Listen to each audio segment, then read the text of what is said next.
Hi, I'm Reggie Chun. I'm a third generation Chinese American, second generation Army veteran, and American Legionnaire. I'm from Hawaii and California.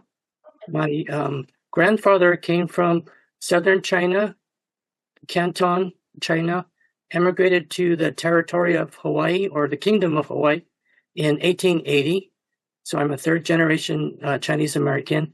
He probably emigrated to work in the sugar plantations in the railroads in around 1880s in the Kingdom of Hawaii. My dad was born in Hawaii. He was a clerk at Hickam Air Force Base when the Japanese attacked Pearl Harbor. He felt the bombs landing on the warehouse where he was working, so it was a close call for him. Because he was an essential worker, he got drafted later on towards the end of World War II. He got trained as a Mandarin Chinese interpreter. He was headed towards China on a ship to interrogate Japanese POWs when the war ended. So he spent his time in China interrogating Japanese POWs and letting the POWs work on the labor camps. He was in the service, I think, 2.5 years, got out as a tech sergeant and joined the American Legion, the Hawaii Cow Tom Post, Post 11 of the American Legion. Cow Tom Post was composed of 18 World War I Chinese American veterans who fought in World War I. It's named after two Chinese American Army soldiers who were killed in action, and one of them was Sergeant Cow and Sergeant Tom. One of them was killed in the Argonne. The other one was injured, was in the hospital for 6 weeks, and passed away just before the armistice. So there's a long history of Chinese Americans, Asian Americans fighting for our country, even when they faced discrimination and racism. But they always fought to be better Americans, to be super patriotic, to show they were more American than they looked. It was based on the content of their character rather than their color of their skin. In boot camp, I learned that Asians were called slowpads, gooks, chinks, Japs. I heard that term, but it was never applied to me. But people would talk about, how the Vietnam War just ended, so people would use that word around, but it wasn't directed towards me. But, we knew the slurs were around. And when I was at Fort Bliss, Texas, I was a private. And normally after 9 months, you automatically get promoted to private first class. I think it was like a $50 a month raise. My platoon sergeant at the time didn't feel that I was entitled to the PFC automatic promotion. I had to write a letter justifying how I was a perfect trooper. I gave out a lot of traffic tickets. I wasn't in any trouble. I was a model soldier, but it really didn't help. So I didn't get promoted to PFC until he left the company, fortunately. I was promoted. For the most part, everyone got along. We didn't have any racial tension between the races. It was a good experience. Coming from Hawaii, everyone gets along. It's a multicultural society, and the Army being integrated since the 1950s, everyone's in with the same mission, and for the most part, it was fine. When I was at Fort Chaffee, Arkansas, there was one incident which was disturbing. Let me tell you about it.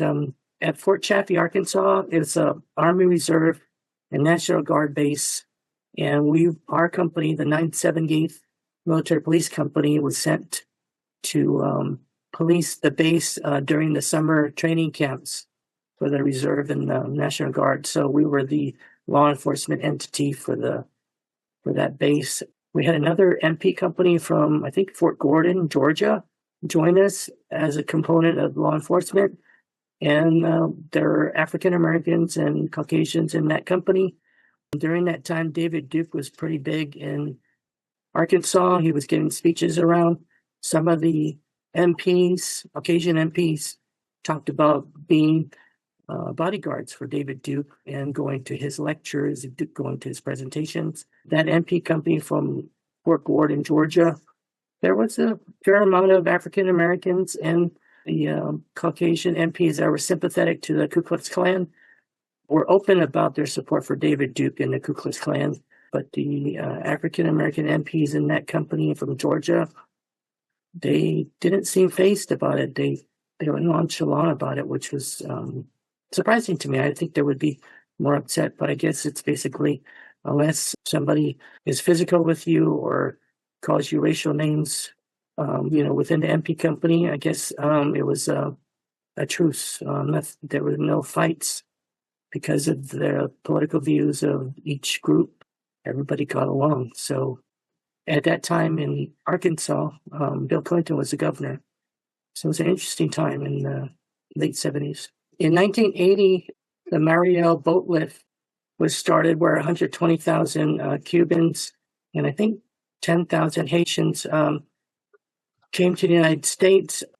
A lot of them were sponsored immediately, but a lot of them couldn't find sponsors. So I was sent temporary duty for 3 months to Fort McCoy, Wisconsin, where we housed the refugees there on base, and we provided physical security. We guarded the compound because they had to be processed, had to be sponsored, they had to be vetted for any criminal history before they could be released from Fort McCoy. So a lot of them stayed there for many months. We guarded the compound, we guarded the gate shacks, and the INS at that time, the Border Patrol and the U.S. Marshals were in the compound providing relocation services and interviewing them and trying to find sponsors for them.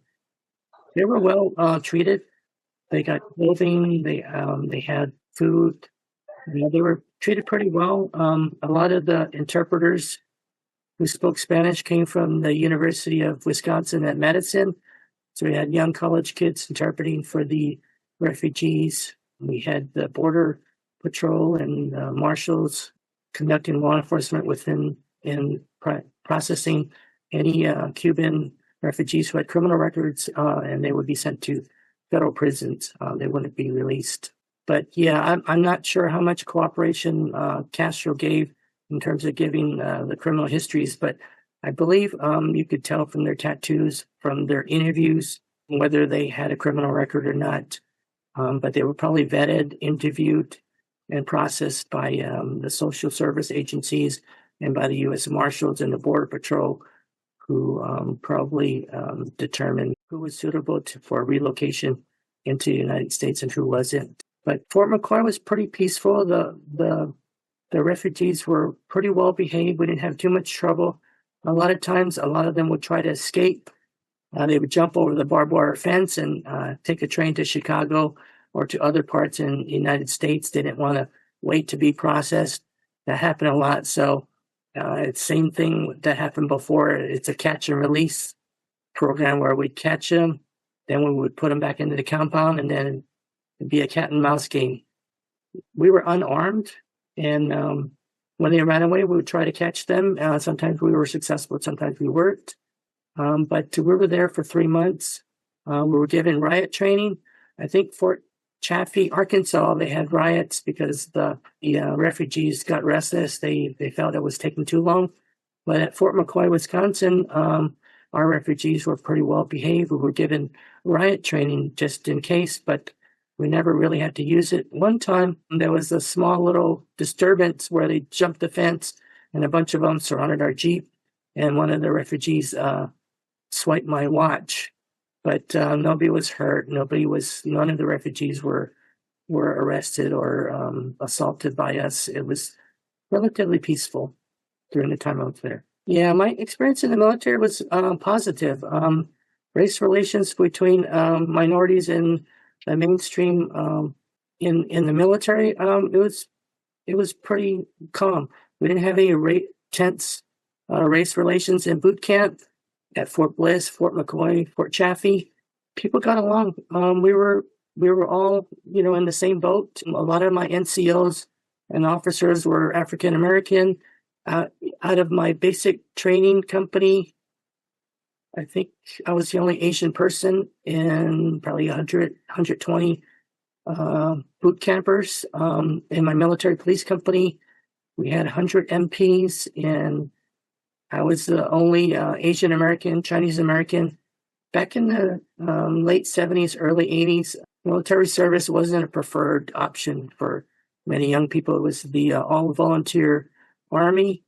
A lot of my MPs came from Ohio. Ohio was a very patriotic state, but We didn't have any problems.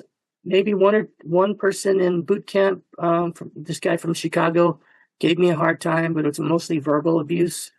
I think we almost got in a fight, but fortunately, another Alabama National Guard basic trainee was my bodyguard. He protected me from the guy from Chicago. He was my bodyguard. You would think being a military policeman for 3 years, having been a law enforcement officer, would allow you to get hired as a security guard. I wanted to work as a security guard for the 1984 Los Angeles Olympics, but I couldn't get hired even though I had experience. Back in the 80s, having a veteran's preference was only for entry-level jobs, so the veteran's preference for employment really didn't help much in the 80s. I think even now, probably now they have more points because of the recent changes in employment, but back then, you couldn't get a job. Joined the Army Reserve and became a medical corpsman for 2 years. So I was assigned to the 349th General Hospital in Los Angeles, and I wanted to be a medical corpsman because I wanted to get into the medical field. And I think part of the reason why I joined the Army Reserve was I was going to school at the same time, going to college, and the monthly reserve pay came in handy.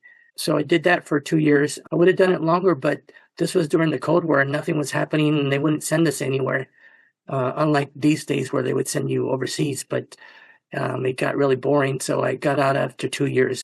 I think the Army Reserve, the National Guard, citizen soldiers, that's a good component of transitioning from the civilian life from the military. And that really helped me for 2 years to have some extra money, not take up too much time away from my studies. So I think the military gives you the discipline, provides you with the support that you need when you're going to school, trying to better yourself.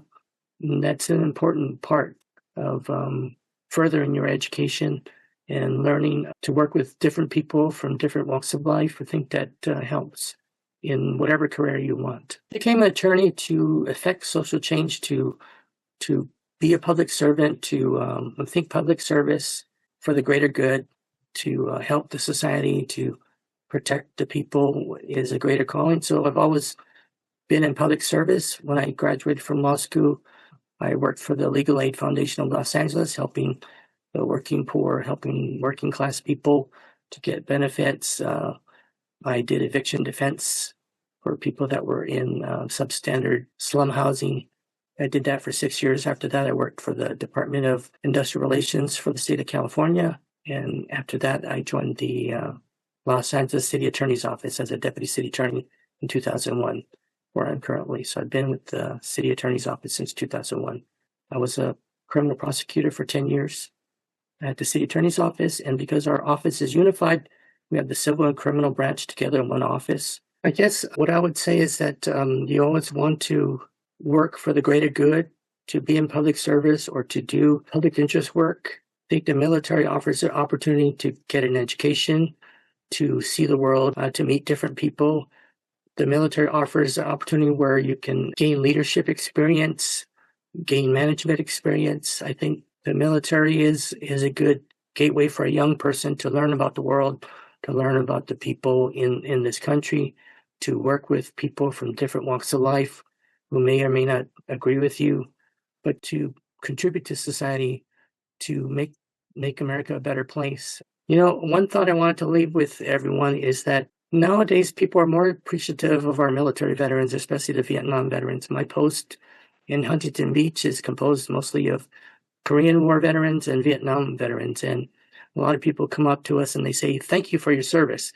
But what I respond to them is, "No, it was my honor and privilege to give to my country."